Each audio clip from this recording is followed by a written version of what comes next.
Hey guys, alright, so now this is a 12-volt fridge that I got probably about 2.5 years ago. Haven't done any kind of review on it yet because, you know, for the price of it, I didn't know how good it was going to be. Now the brand is actually Upstreman. Now as far as the price point goes, it's about just shy of $300. Now, just a real quick run over. It's got two sections. It's got a fridge and a freezer. Now the way it works is you just adjust the temperature. One side just naturally gets colder than the other. It's not a true like 2-zone fridge freezer combo. Now it can get down pretty low. I've had it below 0. Definitely can freeze stuff in it.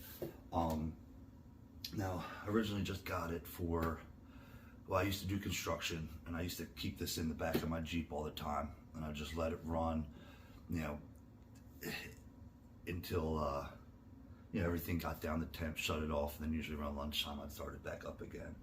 It worked pretty good for that. Could probably get almost a full work day out of it. I was always nervous about my battery though. But anyway, a little bit about it. It comes with your cigarette outlet adapter, your normal outlet adapter. Now I used to run it off the cigarette in my old Wrangler. Now I have the power inverter in the Gladiator, so I just run it off of there. Now a couple really cool things about this, I'll show it to you. Alright, so I got it turned on now. So while this is getting down to temp, I'll show you a couple things. Now it's got a max setting. Obviously max. Then you can, nope. You can either do eco or max.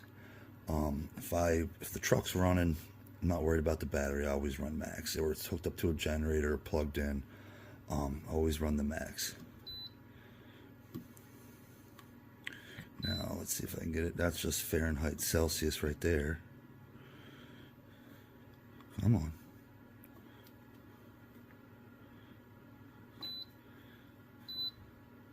Okay, there we go. High, medium, low.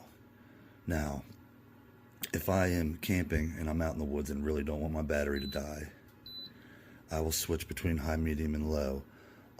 High, what that does is it actually measures the battery and it will shut off at a certain voltage. Off the top of my head, I can't remember. It's like somewhere between like high as 12, then there's 11, like 10.5 or something like that. I haven't really ever done low or medium. I usually always keep it on high just to be on the safe side. When I am camping, I can usually get the whole day out of it running without ever risking the battery. Sometimes we do have the generator, like I said before. But yeah, that's just a nice setting to have so you don't worry about running your battery down. Besides that, it's all pretty standard. Now, it locks after a little while so nobody comes up and messes with it. But, okay, so -4. And like I said before, I've had this thing down below 0. So now looking at the inside of it, like I said, it's just two sections. You can take this out and just make it one big fridge or freezer. Now this is the freezer section, this is the fridge section. They're usually, like if I were to set the freezer at, you know, 25, 20 degrees, it usually keeps the fridge at about 30, 32, which is nice.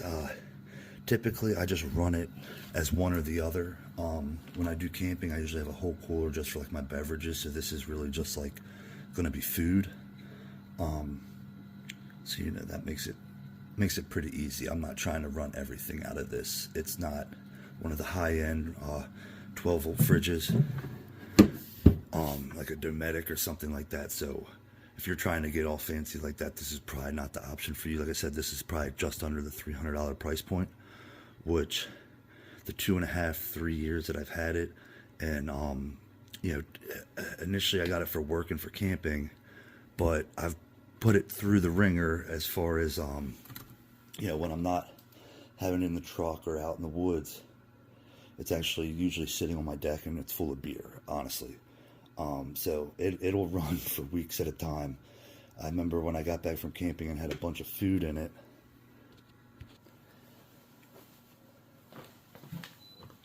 I was saying when I got back from camping, I had a bunch of food left in this. And, you know, it's one of them deals where you get home and you don't feel like unpacking everything right away. I think it was like a rainstorm the day that we left, so I just kind of went in and went to bed. I put this in the garage, and I had it running for like 2 weeks, you know, below freezing, and it kept all the steaks and everything I had frozen. I didn't have to worry about it. It was nice. Yeah, and after a few weeks, I was kind of nervous, but I went in there and looked at it. Everything was fine on it. You know, for what it is, it's great. Every now and then when it runs for a long period of time, you will hear the compressor in it. Kind of makes an annoying noise, but it usually goes away, and it hasn't shown any issues due to that noise, so it's, you know, not too bad. Now as far as capacity goes, I can usually fit 230 packs in it comfortably. I'm a rum guy, so usually it's soda and Captain Morgan. But like I said, I have a decent sized Lifetime cooler out there that is usually my beverage cooler, so this ends up just being a lot of bacon, steaks, you know, all your good breakfast foods and anything that you can't keep out, you know.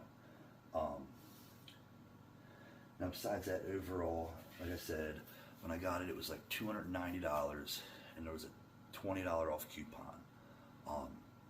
So I was happy with the price after watching a bunch of like YouTube channels, and they talk about the more expensive ones, and yeah, they're nicer, but you know, if you're not out there camping every weekend and stuff, this is a great option for you. Like I said, you can find it on Amazon.